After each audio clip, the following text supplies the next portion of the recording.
First of all, I'd like to wish everyone good morning.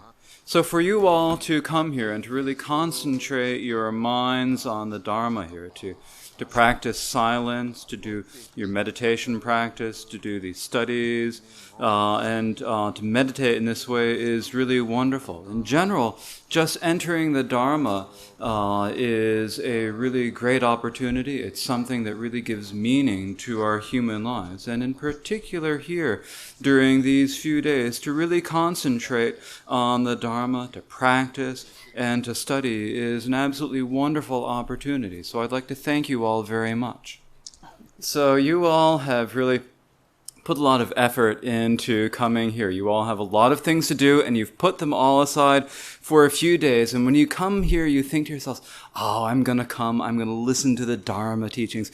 I'm going to get these wonderful instructions on meditation. I'm going to really learn the important points about my practice. And so you have this real hope and this real faith that you're going to get these points. And then you come here, and what do I talk about yesterday? I talked about non-Buddhist philosophical schools. I talked about Christianity. And I talked about, the foundation vehicles of Buddhism, and you might think when you listen to this, well, man, what's the point in all that? I want these instructions on meditation. I know about Christianity better than he does.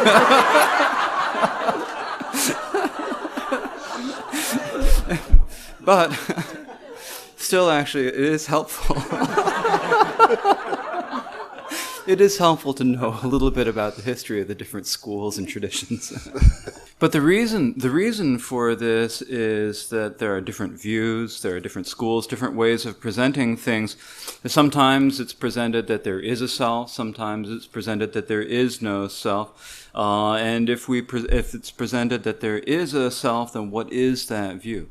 And in the Buddhist schools, we present that there is no self. So what are the features? What are the particular features of that view? Similarly, we often think that there are objects, that there are things outside of ourselves. And so we might think that they really exist.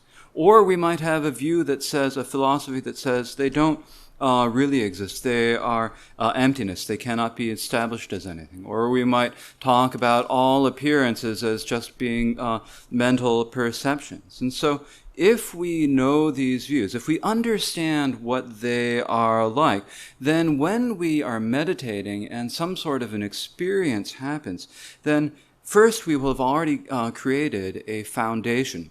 We'll have a basis of understanding the way things are, sort of a certainty in the way things are. And then when through our samadhi meditation we develop this experience, it's helpful for us in recognizing it. And so that is why it is so important and so helpful to study these different philosophical schools. So today we have come to the discussion of the mind-only schools. And so now we have the mind-only schools. Yesterday we talked about the two schools of the foundation vehicle.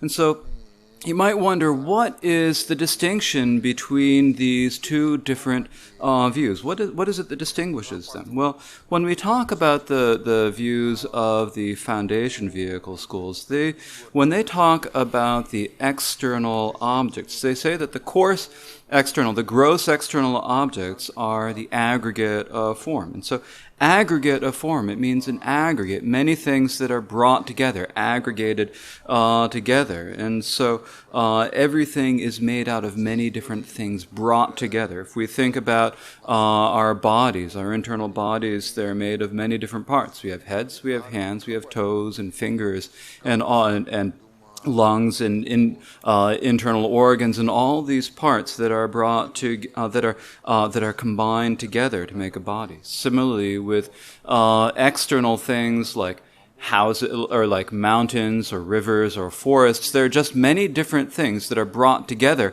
combined together to make an external thing. Or if we think about those things that are sort of in between the mountains and the bodies, like houses, a house has many different parts too. There's the foundation, the roof, the walls, the doors, and these are all brought together, put together and assembled and to make the gross outer phenomena. So it is all a whole bunch of different things that are brought together and made into aggregates. So everything has this aspect of being a conglomeration or an aggregate of other things. But what is the nature of these aggregates? Well, when we look at how these aggregates actually are, we see that there are many different things put together. And then if we look at them more closely, we see that we can divide them into smaller and smaller and smaller parts until we finally come down to these atoms that are just put together. And so if we think about it in this way, there are all these atoms, but the coarse form of the coarse external object, the gross objects that we see, cannot be actually established as anything. They do not substantially exist as gross objects. Rather, it is all these atoms. So the basis out of which all of these objects is made are these atoms, many of which are just gathered and conglomerated together. So what is the reason for saying that everything is an aggregate? If we realize that everything is an aggregate, how does it help us? Well, when we think of an aggregate or something as being a solid thing, a real thing, then we often get really attached to it. We grasp at it. We're fixated upon it. And so in order to rid ourselves of such fixation, if we realize that actually it's just an aggregate of many different things, we realize that there isn't really anything there. There's no real essence to it. And so there isn't as much grasping at it. There's not as much attachment and fixation to it. And so when we are fixated to things, generally what we first get fixated upon the sense of there being a me, of there being a self. So we think there's a self, and then when we think of there being a self, we think of there being things that belong to the self. And so we have this idea of there being me and mind. So grasping to a self and that which is the self's thing. So grasping to me and mine, we think of my body, my house, my things, my friends, and so forth. And when we think of this wrongly, then we think that's my enemy. And when we think that that's my enemy, then when good things happen to them, we're unhappy. When bad things happen to them, we are pleased. And so we have this real attachment to things. When we think of something as being mine, we think of something valuable as mine, being mine. We're attached to it and fixed to it. And so we really fixate on these solid things that are truly existent, solid things. Sometimes we also think about, grasp onto larger things. We think about, when we think about my things, we think about my area, my town, my country. And then when even the slightest thing happens badly to our country, then we think to ourselves, this is bad, and we get angry about it. Or when something good happens, we get attached to that. We get excited and we get attached and fixated upon that. And so in order that we do not have that sort of attachment and fixation, if we realize that everything is just an aggregate, then we see that there's no real essence there. There's nothing to be attached to. We see all these things that we think of as mine, if we realize that all these things do not really have any essence, that they're just a bunch of things put together, then we have fewer worries about it. We have less suffering about it. So our fixation on things grows less. Our sense of there being mine, of being me, grows less. Our attachments grow less. And so we realize that they are just aggregates of things. But if we were to think that it's just nothing at all, that there is nothing at all, then there's the danger that we would get fixated on the idea that there's nothing, and we'd think that there is no virtue, there are no wrongs and non-virtues. And so in order that we don't gain that sort of fixation, they teach that there are, these schools teach that there is a basis for everything. All of the external objects we see are made up of indivisible atoms that are aggregated together. And in terms of time, they're the indivisible instance of time. And so any conception of a unit of time, such as yesterday or today, a year or a minute or whatever, all of this is just a many indivisible instance all brought together. There is no single thing, no solid thing that we can say is the time. It's just many things brought together. Everything is just an aggregate. And so when we realize this, then it helps us get rid of our fixation on things. We realize that everything is made up of these indivisible atoms or of these indivisible instants of times. And these are like the basis for everything. And through meditating upon this, we can come to an experience of the truth of suffering and the truth of the origin, the truth of cessation, and the truth of the path. That is the Four Noble Truths. We can come to understand what the nature of the Four Noble Truths is. So that is the view of the listener schools of the foundation vehicle. So what is the mind-only presentation of this? How do the mind-only people present this? Well, they say that when you analyze all these indivisible atoms and so forth, and when we look at that, you come down to the smallest possible atom. There's no way there can be a partless atom, actually, they say. And the reason is that if you, like, for example, if you have one atom and it's combined with other atoms, say it's surrounded by 6 other atoms. So you've got this one atom surrounded by 6 other atoms. There's one on the east, there's one on the west, and so forth. And the one on the, and so in this way, it's like that one in the center now has an eastern side facing the east, one western side facing the west. It has to have all these different sides, otherwise the atoms wouldn't be able to work together. They wouldn't be able to fit together. So there's no way that there could be an atom that would only have one side and no parts. They all have to have different parts facing the different directions. So there's no way that there can be any indivisible atoms, because you can always divide them up into the directions, into the different sides.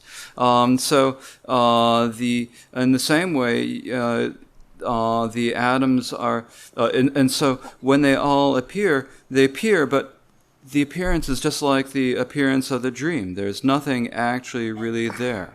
And so in this way, the indivisible atoms can't really be absolutely true. And it's the same when you have the indivisible instance of time. They cannot really work out. There's got to be a beginning and an end to that instant. Otherwise, all the instants would work together. So actually, all the instants would just be one instant. There wouldn't be any way for them to combine and make longer periods of time. So there's no actual true thing that can be established as an instant or as an atom. And so they prove this through the logic. And so what they say is that in terms of external things, there are none of the indivisible instants. In terms of the internal mind, you cannot break it down into these indivisible instants of time. So what is it that the mind-only school says? Well, the mind-only school says is that when we have the experiences the appearance of external things, they appear as they're explained to appear on a relative level by the Sutra school and the Great Exposition school. But actually, in terms of their real ultimate nature, there's nothing really there. There's no real substance there. So all of the appearances are just the mind. And so when things appear to the mind, when the mind perceives things, it is like the perception in a dream. When you have a dream, you can see all sorts of things. You can see a mountain, you can see a house, you can see your acquaintances, you can see you can see people, you can see animals, and these all appear, but as they appear, they cannot be established as anything being really true. So they appear, and of course they do, so all the external appearances do appear. Of course they do appear, but they appear only as perceptions of the mind. And so when they appear as the mind, then in terms of the mind-only logic, this is called the proof that there is of clear awareness. So when everything appears, they all appear to the mind. So there's nothing that can exist or appear without appearing to the mind, without appearing to a mind. If something does not appear to a mind, there's no way you can say that it's actually exists or that it's appearing. And so in that way, all things, all appearances are just the mind. And so in this way, they come to comprehend and establish that all appearances are just the mind, and that there's nothing about them that can be truly established. They just occur in the mind. And so in this way, the mind only establishes that the indivisible atoms do not exist by their nature. And so in doing this, through meditating upon this, you can come to realize that all atoms, that atoms and so forth, do not naturally exist. And so this is actually similar, I think, to what is said in science, in modern physics. They talk about all sorts of strange subatomic particles and things like this, and you probably know about this a whole lot better than I do. But I think, from what little I've heard, I think that these things, that the main points of the scientific presentation and the description of this in the mind only and the middle way is probably pretty much the same. I think it's basically coming down to the same point. You can't really establish that there are these particles, but you probably know this better than I do. Now, when we are actually doing our practice, when we are meditating on Mahamudra, often we talk about establishing appearance as mind. This is what is taught in the Ocean of Certainty. In the sequence of meditation taught in the Ocean of Certainty, it said first that we establish all appearances as mind, then we establish that mind is emptiness, we establish that emptiness is spontaneously present, and we establish that spontaneous presence is naturally liberated. And so when we... when first in the Ocean of Certainty, it says that we establish all appearances as mind. We come to see that, we know that, and we are pointed out. We recognize this. Now, is that recognition from Mahamudra of all of appearances being the mind the same as what we establish through logic and reasoning in the mind only? Well, it's not the same. Because when we are pointing out that all appearances are mind, then that is actually experiencing it through meditation, meditating on the basis of appearances and coming to a real experience through your meditation that this really is the mind. And so that is recognizing that the mind, that appearances are the mind. But what is the basis for that recognition? Well, the basis is that first we need to understand through the mind-only logics that appearances are mind. So we understand this through the logic, that all the appearances are not outside ourselves, but so the external appearances are just the mind. Normally, what we think is that the things that appear to ourselves, they aren't mind, they are outside of ourselves. There are gross things out there that are real, they're existing, they're things, and we think of them in that way normally. But in the reasoning of the mind only, it proves through this reasoning that all these appearances are just mind. And so then when we establish that through the reasoning, and then we come to the to experience it in meditation. So we come to the meditation experience and we say, oh, that is exactly what they say in the mind-only school. So when we meditate upon Mahamudra and Dzogchen, then this view of the mind-only school is really very important, and it's also actually extremely helpful. So are these two things the same? They aren't the same, but when we develop the experience of the direct experience of this in Mahamudra through the instructions of Mahamudra in Dzogchen, then the view that we establish through logic in the mind-only reasoning is a really helpful support for this. It's like with that view. It's like we're not actually directly seeing it. It's like it's sort of peeking out from behind and waving its hand in a way.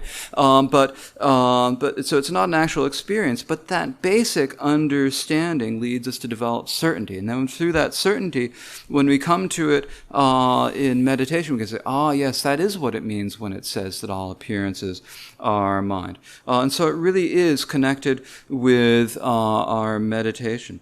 As Mipham Rinpoche said in his commentary on the ornament of the middle way, the view of the middle way is very helpful. It's a very good support to this. Does this mean that the middle way school sees the true nature of all phenomena? It doesn't mean that. They do still say that there are things that truly exist.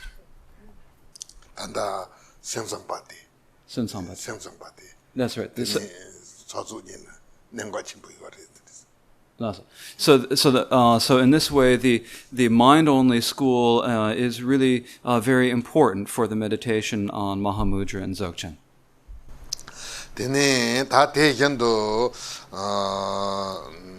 And so as it says here towards the bottom of page 2, the last paragraph on page 2, it says, partly through the fourth line from the bottom, it says, proponents of the mind-only school follow scriptures such as the 10 levels, travels to Lanka, and so forth, and assert that all the various appearances are merely a display of mind and do not otherwise exist as external material phenomena. And so if you wonder which of the Buddha's words, which of the Buddha's teachings, which of his sutras are their teachings based upon, well, they're based upon the sutras such as the Sutra of 10 Levels, the Travels to Lanka Sutra, the Lankavatara Sutra, and other such sutras. And so these are, when their teachings, in their presentation, they present things in according to these sutras. So they say that all appearances are just perceptions of the mind. Now, yesterday we talked about the views of the foundation vehicle, and there the sutras that they base their teachings on are the sutras of the first turning of the wheel of Dharma, that teach the Four Noble Truths and so forth. But here, for the mind-only school bases their teachings on sutras of the third turning the wheel, such as the Sutra of the 10 Levels, Travels to Lanka Sutra, and so forth. And so they're called the mind-only school. And when you say the mind-only, or some people also translate it as the merely mind school or merely mentalist. If you say it's the mind-only school, why do we say the mind-only? It's because they say that there aren't any external appearances, but there is just mind. There's merely mind. There is only mind. There are no external things, but there is just mind.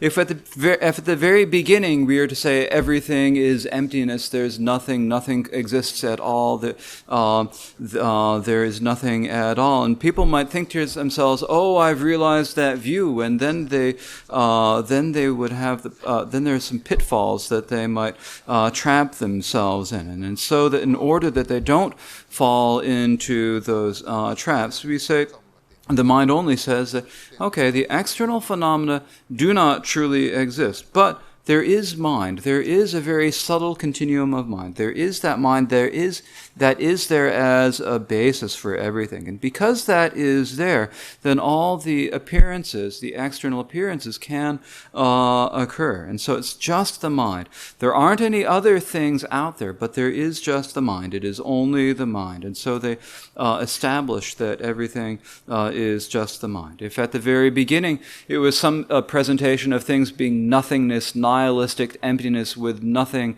at all, a blank emptiness, then there would be a danger there. So they said it's not that sort of emptiness. There is mind, it is just mind. And so in coming to understand that view, there's now a basis for there to be karma, cause, and effect. There's a basis to develop the love and compassion. And that basis is just the mind, the mirror of the mind.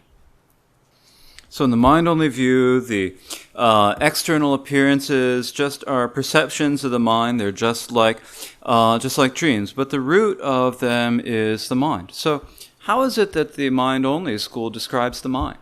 They say that the mind has the 8 consciousnesses, and of the 8 consciousnesses, first there are the consciousnesses that perceive the external appearances. We have an eye consciousness that sees forms. So when we see forms, we see these with the eye consciousness. We also have an ear consciousness that hears sound, a nose consciousness that smells scents, a tongue consciousness that tastes flavors, and a body consciousness that feels touch. And so these five consciousnesses are the five consciousnesses, the five gates, the five sensory consciousness. And when we see things with our eyes, or we hear things, we think, oh, that's out there. There's the appearance of the external object out there. And these are the consciousnesses that actually use, that actually enjoy, that actually rely upon the external consciousnesses. But while they see them, the eye sees something or you hear something, but there's not any attachment in that consciousness. It's just like it's snapping a picture, or it's just like seeing a reflection in the mirror. So the eye consciousnesses, for example, will see yellow, red, white, and all these colors and shapes, but it doesn't give any sort of a name to it. It doesn't say to it, that's good. It doesn't say that's bad. It doesn't say that's yesterday's, that's tomorrow's, that's today. Yesterday's, it saw yesterday's form yesterday. It sees today's forms today. It'll see tomorrow's form tomorrow. It does not see yesterday's form today. It will not see today's form tomorrow. It only sees today's. It only sees what's happening right now. Just right directly, that is how it sees it. And so that is how these five gate consciousnesses, the five sensory consciousnesses, work. So because they're like that, they're what we call non-conceptual consciousnesses. So these are the non-conceptual consciousnesses. But then there also is the sixth mental consciousness, which is a conceptual consciousness. And so the mental consciousness will see something now, it perceives something now, it thinks of the thing it perceived yesterday, it thinks of what it might perceive tomorrow, and it sort of puts them all together and say, okay, that's one thing, and then we give it a name. We give it a nice little label, and we think that that is the thing. Now, with the eye consciousness, it's just seeing the thing. It doesn't give it a name. So when we have a consciousness that combines the name with the object and puts them together into something, that is the mental consciousness that does that. The sixth mental consciousness is a consciousness that mixes the sound and meaning together. It mixes and confuses the two. So in that respect, ultimately, this consciousness is confused. And so the clearer and clearer it seems to get, the more confused it is. And so the first five sensory consciousness and the sixth consciousness together, these make the six consciousnesses. So the sixth mental consciousness, in terms of the way it actually is, it is confused, but in terms of how it appears, it is different. And so in terms of it is confused about the appearance. It is confused in terms of the way it appears, but in terms of how things, I'm going to start again. Okay. The sixth mental consciousness is in terms of the nature of things, the way things actually are. It is confusion.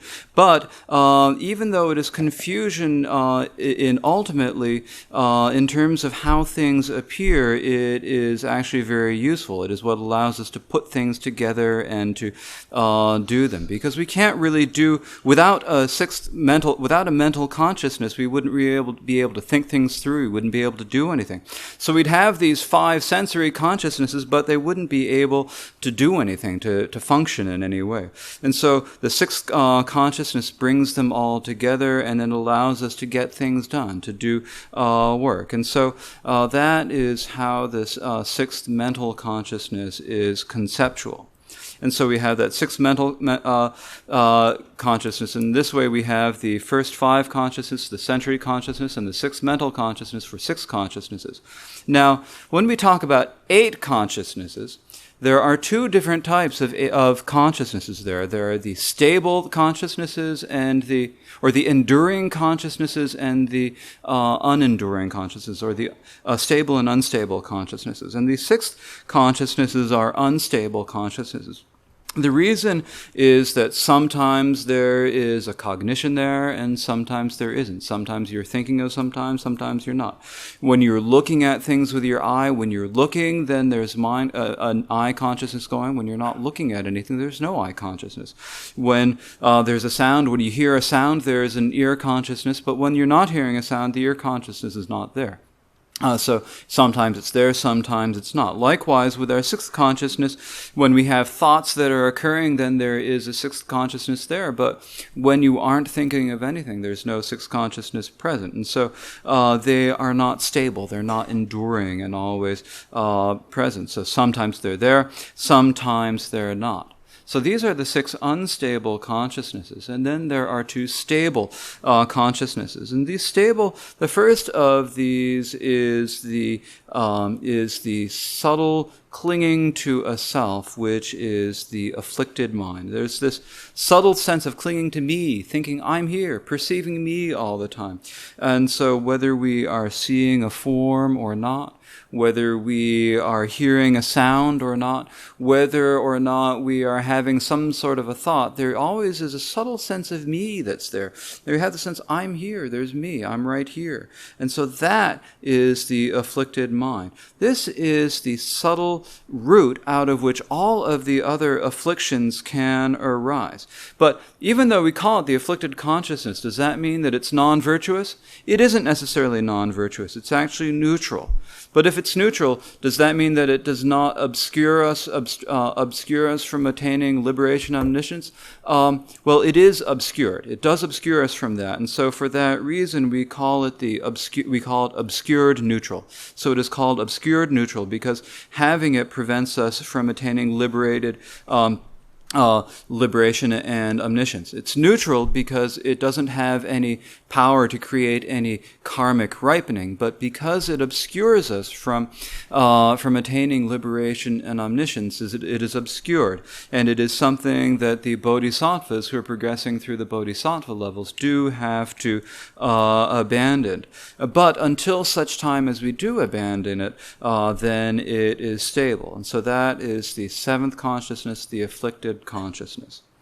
Then the eighth consciousness is the ground consciousness. And this is just, the ground consciousness is just the mere awareness, the mere clarity of the mind. Just mere clarity, mere awareness of the mind. And so whether or not we are seeing something at the moment, whether we're hearing something at the moment, whether a thought is occurring at a moment, at that moment or not, there is always that clarity of the mind that is present. There's subtle clarity of the mind that's always present. It's not like when we aren't seeing things that we just become inanimate and dead like a rock or something like that. That's not how it happens. This ground consciousness is stable and enduring. It's where all of the imprints or habitual tendencies, all of the imprints we have are made, and it's so everything that appears arises out of this. It's because of this that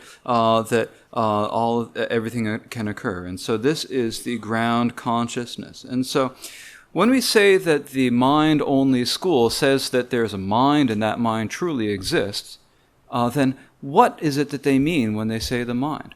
Well, what they are talking about is this ground consciousness. They say that the ground consciousness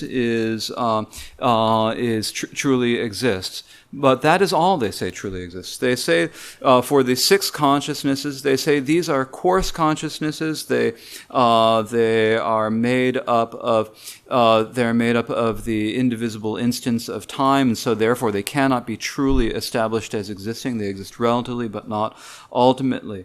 Similarly, all the things that appear outside are made up of atoms, so they don't really, they're just many things brought together. And so there's just perception of them. We have perceptions of them. They're like fixations. They're like dreams, but they don't truly exist. But the basis for all of this is the ground consciousness that's always present. There always is that clarity, that awareness that's present. So, but it is not something outside of ourselves. It's because of thinking there are things outside that we then get confused and wander in samsara. But when we rid ourselves of that confusion, then we can become Buddhas.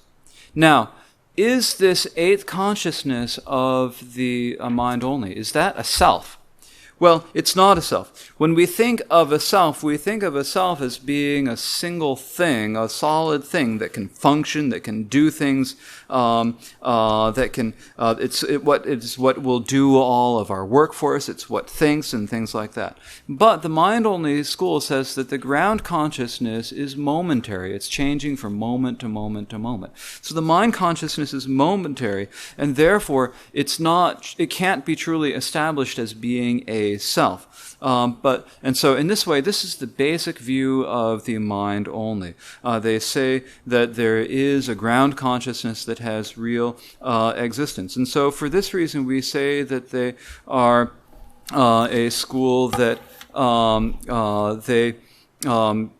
they say that they are a school that assert that things exist. So you can have schools that assert that everything is emptiness and schools that assert that things exist.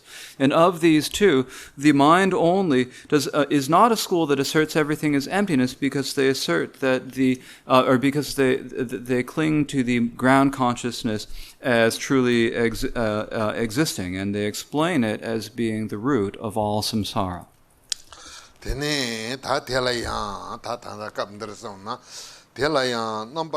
And so what it says here, starting from the middle of the last line on page 2, what it says here is that there are two mind-only schools, the true aspectarians, who assert that all aspects are true as merely mind, and the false aspectarians, who assert that all aspects are false and do not exist either inside or outside. And so if we look really closely at the mind-only school, well, what do we find? Well, there are two different parts, and two parts of it. And so some of them say that when you look at the true aspectarians, say that when you look at external things, they cannot be established as external things. And so when they cannot be established things, they just appear, they occur because of the mind. And there are two different ways that they can occur to the mind. So the first way that they can occur is as presented by the true aspectarians. They say that all these appearances are mind. And so when we have an appearance of an external form, or an appearance of a sound, an appearance of a scent, or of a taste, or of a touch, or something, then these appearances happen. There's an aspect of them appearing in our mind, a sort of image of them appearing in our mind, but the essence of that is just the mind itself. It's so like an aspect, so when we see something, it's just an aspect of the mind, and they say that that's true, that that's the mind, and so that is why they're called the true aspectarians. They say these aspects are true.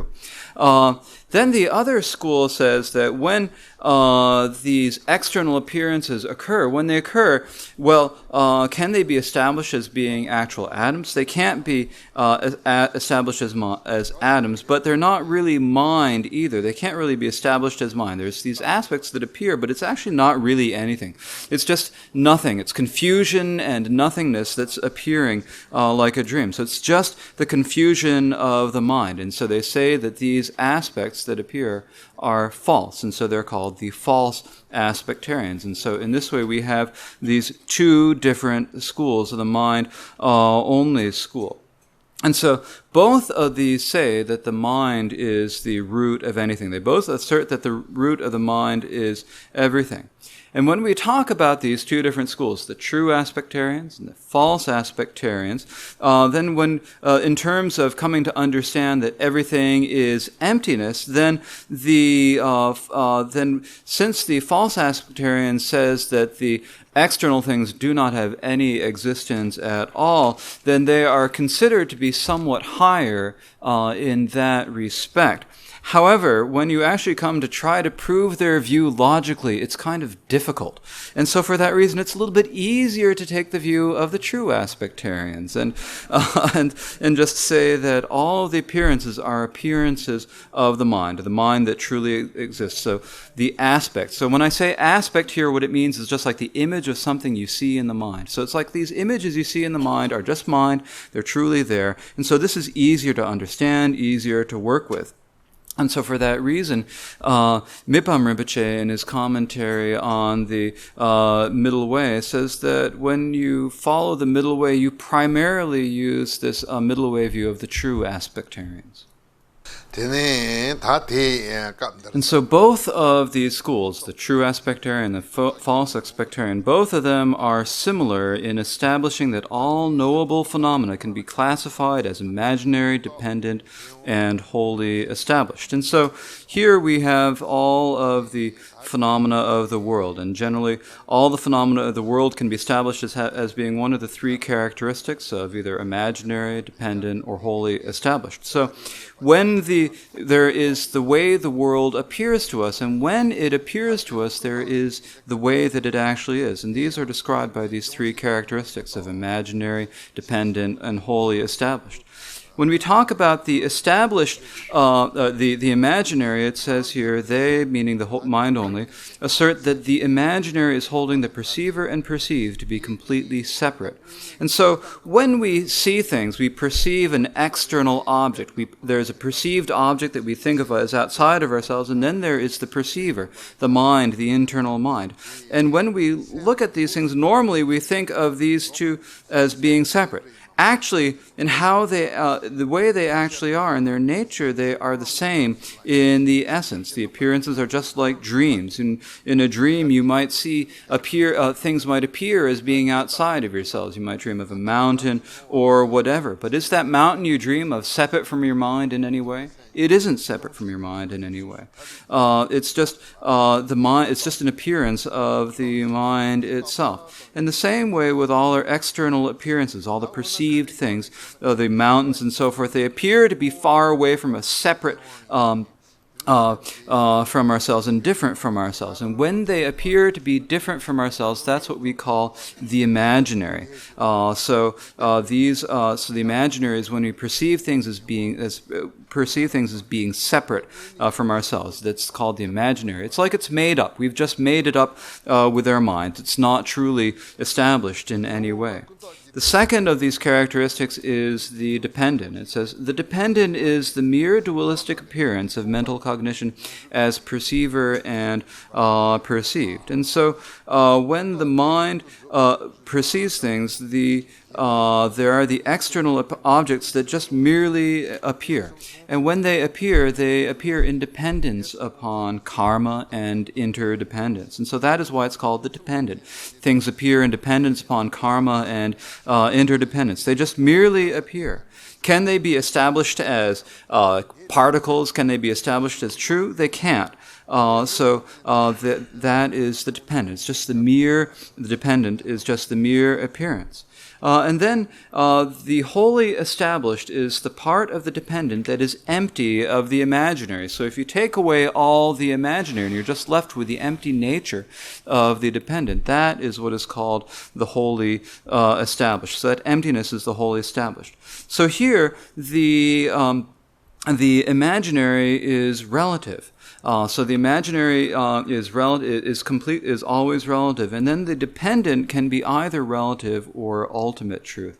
So the dependent is in terms of the way things appear. So if you just look at how things appear, the dependent is relative. But if you actually look at the actual nature of things, the emptiness nature of things, then it is ultimate truth. And then the wholly established is unilaterally ultimate truth. And so when things appear to us, the way they appear, it's not as if they appear to us from being something that truly exists and then appearing. That's not how it is. It's things that don't truly exist but appear. And so when something doesn't exist and it appears as if it does, then that is relative truth. And in terms of the way things actually are, in terms of their nature, they are emptiness, and so thus it is ultimate truth. So the wholly established is unilaterally ultimate. So these schools accept that all phenomena are selfless. So here they say that the wholly established is the ultimate truth. This is what the mind only presents. And then all knowable phenomena, everything that can be known, are selfless. They lack a self. So they realize that there is no individual self, and they also realize the selflessness of phenomena, or that appearances are emptiness, or so they say. So they say that they have realized when they say that they've realized the selflessness of the phenomena, as it says here, they assert that the basis of all the various appearances of samsara, that is the low ordinary phenomena, and nirvana, the higher phenomena, the self-aware and self-illuminating mind truly exists. So the self-aware and self-illuminating mind, that is just merely the ground consciousness, the mere ground consciousness. And they say that it truly exists, that that it is a basis for everything. They do not realize subtle selflessness or evaluated from the perspective of the middle way. So when we say that they realize the selflessness of phenomena, then when we talked about the views of the foundation school yesterday, we said that sometimes it is said that the arhats, for example, realize the selflessness of phenomena, but that is just gross phenomena. It's not the subtle phenomena. And when we talk about the mind-only school, do they realize the selflessness of phenomena? Well, yes, they do, but there's a little bit left. There's a tiny bit that they haven't quite realized. And that tiny bit that they haven't realized is because they assert that the ground consciousness is truly existent. So there's this subtle aspect that they have not realized. So, as we said yesterday, there are two results that we can have: liberation and omniscience. And so, therefore, the great masters of the middle way refute the mind-only path, saying that through it there is no genuine path to complete liberation. So, as we said yesterday, there is liberation and omniscience. And with the views of the foundation vehicle, then they are able to attain liberation, but through those views you aren't able to attain omniscience. And similarly, with the mind-only school, because they have this subtle clinging to a phenomenal self, then they can't properly come to a realization of omniscience. And so, for this reason, the middle way masters say that it is not a genuine path to omniscience and complete liberation. So that is the discussion of the middle way view. So that is enough for this morning.